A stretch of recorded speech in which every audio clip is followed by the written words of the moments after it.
முதல்ல paint open பண்ணிக்கோங்க. இப்போ ஃபோல்டருக்கு எந்த இமேஜ் செட் பண்ண போறீங்களோ அந்த இமேஜை பெயிண்ட்ல ஓபன் பண்ணிக்கோங்க.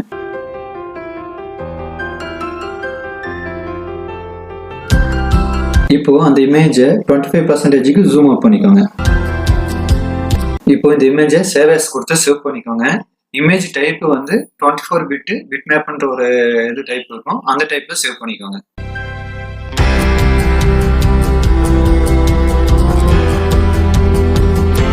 இப்போ இமேஜ் சேவ் ஆயிடுச்சு. இப்போ நியூ ஃபோல்டர் ஓபன் பண்ணி எப்படி செட் பண்றதுன்றத நான் காமிக்கிறேன் பாருங்க. நியூ ஃபோல்டர் ஓபன் ஆயிடுச்சு. இப்போ வந்து ரைட் கிளிக் பண்ணி ப்ராப்பர்ட்டிஸ் போய்க்கோங்க. லாஸ்ட் ஆப்ஷன் வந்து கஸ்டமைஸ் அப்படின்ற ஒரு ஆப்ஷன் இருக்கும். அதை கிளிக் பண்ணிக்கோங்க. அப்படியே கீழே பாத்தீங்கன்னா சேஞ்ச் ஐகான் அப்படின்ற ஒரு ஆப்ஷன் இருக்கும். அதை கிளிக் பண்ணிக்கோங்க. இப்போ மேல போய் ப்ரௌஸ் கிளிக் பண்ணுங்க. கிளிக் பண்ணிட்டு கீழே வந்து ஐகான் ஃபைல்ஸ் காமிக்கும். அதுல ஏரோ மார்க் கிளிக் பண்ணீங்கன்னா கீழே ஆல் ஃபைல்ஸ் கிளிக் பண்ணுங்க. நம்ம சேவ் பண்ண போட்டோஸும் இதுல காமிக்கும். இப்போ இந்த போட்டோ கிளிக் பண்ணி அப்ளை கொடுத்து ஓகே கொடுத்துக்காங்க. இப்போ ஃபோல்டருக்கு இமேஜ் செட் பண்ணியாச்சு.